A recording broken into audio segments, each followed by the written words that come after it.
اعوذ باللہ من الشیطان الرجیم بسم اللہ الرحمن الرحیم قل انفقوا طوعا او کرها لن يتقبل منکم انکم کنتم قوما فاسقین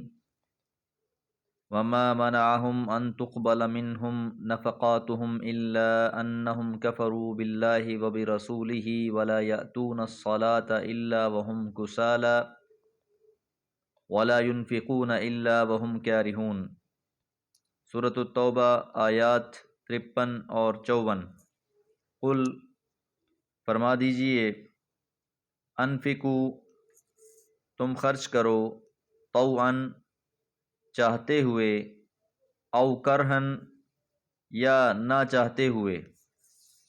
خوشی سے یا بغیر خوشی کے، لن یتقبل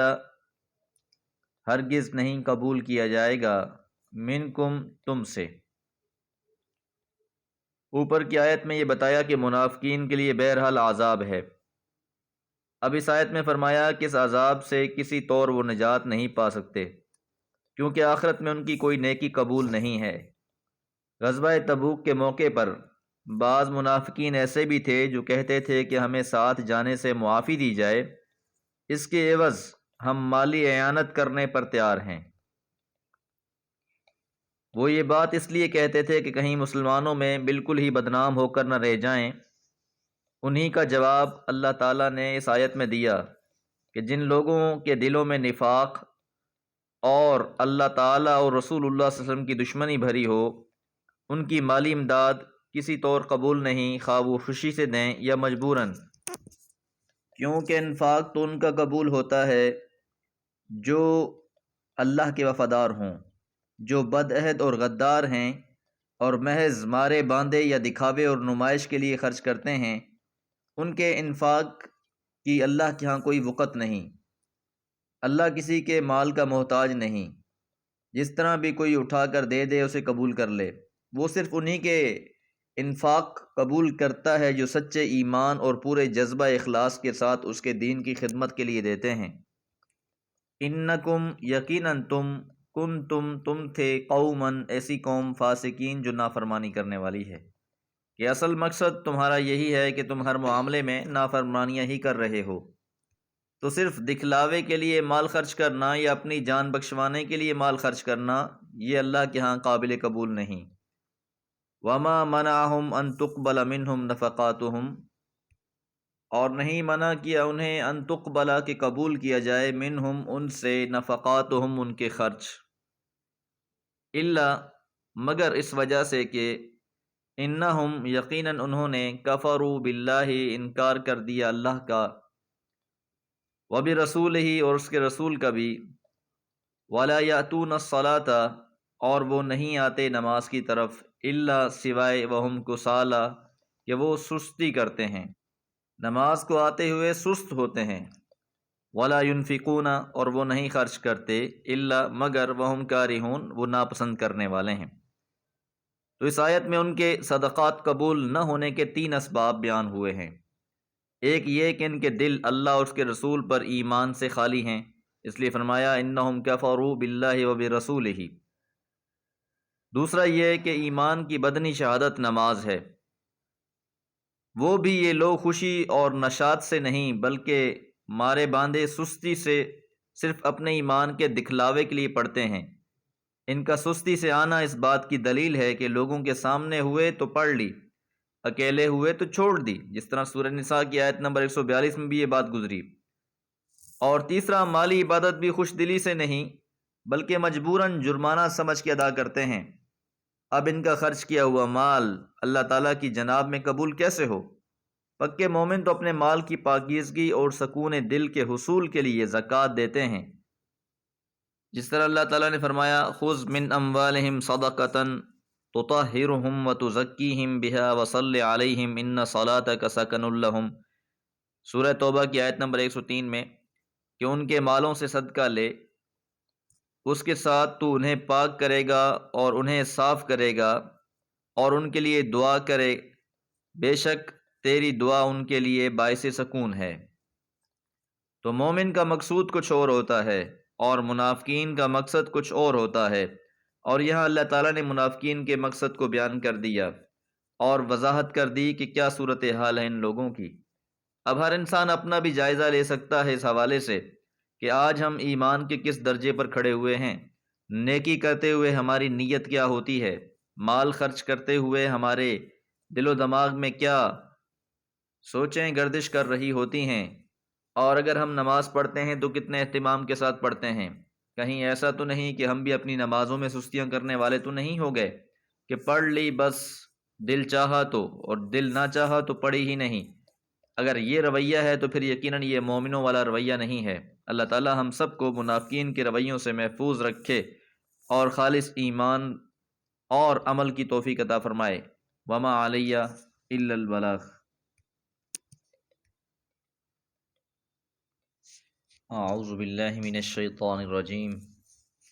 بسم اللہ الرحمن الرحیم۔ فلا تعجبک اموالهم ولا اولادهم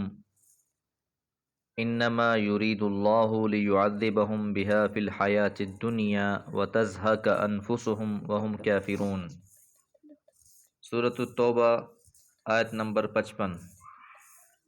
فلا تعجبک، پس بھلا معلوم نہ ہو تجھے، اموالہم، اموال مال کی جمع، ان کے مال، ولا اور نہ، اولادہم ان کی اولاد، کہ اللہ تعالیٰ نے جو انہیں کثرت مال اور اولاد عطا کر رکھا ہے، تو جن لوگوں کو اللہ تعالیٰ مال بھی بخشے اور اولاد سے بھی نوازے، وہ ملت کے لیے بڑی دولت ہیں اگر ان کو ایمان اور اخلاص بھی نصیب ہو جائے۔ ایسے لوگوں کی قدر و قیمت بہت زیادہ ہے، اور انہیں قدر و قیمت کی نگاہ سے ہی دیکھا جائے گا، اس لیے کہ جان اور مال دونوں سے اسلام کی جو خدمت ان کے امکان میں ہوتی ہے، دوسروں کے امکان میں نہیں ہوتی۔ جس طرح حدیث مبارکہ میں آتا ہے کہ المؤمن القوی خیر من المؤمن الضعیف، کہ طاقتور مومن بہتر ہے کمزور مومن سے۔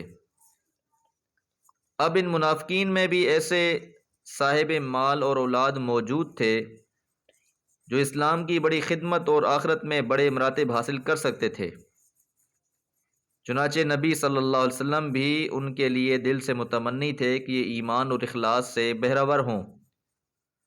اور اپنی ان نعمتوں کا حق ادا کر کے اللہ کے ہاں مراتب عالیہ حاصل کریں۔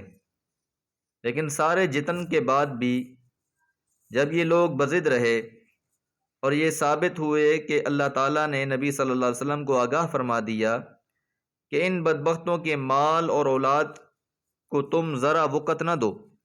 یہ ان کے لیے ترقی اور عروج کی کمندیں نہیں بلکہ غلامی کے پھندے ہیں، یہ ان کی بدولت دنیا میں بھی اللہ کے عذاب میں مبتلا ہوں گے اور ان کی موت بھی حالت کفر میں ہوگی۔ اس لیے فرمایا انما یرید اللہ، یقیناً اللہ تعالیٰ تو چاہتے ہیں لیعذبہم، تاکہ عذاب دے ان کو بہا اس کے ذریعے سے، فی الحیات الدنیا، دنیا کی زندگی میں، کہ دنیا کی زندگی میں یہی مال اور یہ اولاد ان کے لیے آزمائش بن جائے، ان کے لیے فتنہ بن جائے۔ اور یہاں ایک اور بات بھی سمجھ لینی چاہیے کہ کثرت مال اور کثرت اولاد یہ کوئی اس بات کی دلیل نہیں ہے کہ اللہ تعالیٰ اس بندے سے راضی ہے، اور اسی طرح اگر کسی انسان کے پاس قلت مال ہے اور عدم اولاد سے آزمایا گیا ہے تو اس کا مطلب یہ نہیں ہے کہ وہ شخص فاسق یا گنہگار ہے۔ یہ اللہ تعالیٰ کے اپنے ہی راز ہیں، اس کے اپنے ہی غیب کی باتیں ہیں، وہ کسی کو دے کر آزماتا ہے اور کسی سے لے کر آزماتا ہے، کسی کو ڈھیروں ڈھیر دے دیتا ہے اور کسی کو حسب ضرورت دیتا ہے، یہ اس کی اپنی ترتیب اور تقدیر ہے، اور وہ بہتر جانتا ہے کہ کس حال میں بندے کو رکھنا ہے، اور بندے کی کامیابی اسی میں ہوتی ہے کہ وہ رضائے رب پہ راضی رہے۔ تو یہاں پر یہ فرمایا جا رہا ہے کہ آپ ان لوگوں کے مال اور دولت اور دنوی چمک دھمک سے دھوکے میں نہ پڑیں۔ اگر اللہ تعالیٰ ان سے ناراض ہوتا تو یہ اس قدر مالدار اور صاحب اولاد کیوں ہوتے؟ بلکہ آپ ان چیزوں کی طرف نگاہ اٹھا کر بھی نہ دیکھیں، جس طرح سورہ طٰہٰ میں بھی اللہ تعالیٰ نے ارشاد فرمایا وَتَزْهَقَ أَنفُسُهُمْ وَهُمْ كَافِرُونَ، وَتَزْهَقَ أَنفُسُهُمْ، اور ان کی جانیں نکلیں گی، وَهُمْ اس حال میں کہ کافرون، وہ کافر ہی رہیں گے، کہ ان لوگوں کو اسلام کی دولت نصیب نہیں ہوگی، بلکہ یہ جس طرح چاہتے ہیں کہ مال دے کر جہاد میں شرکت نہ کریں،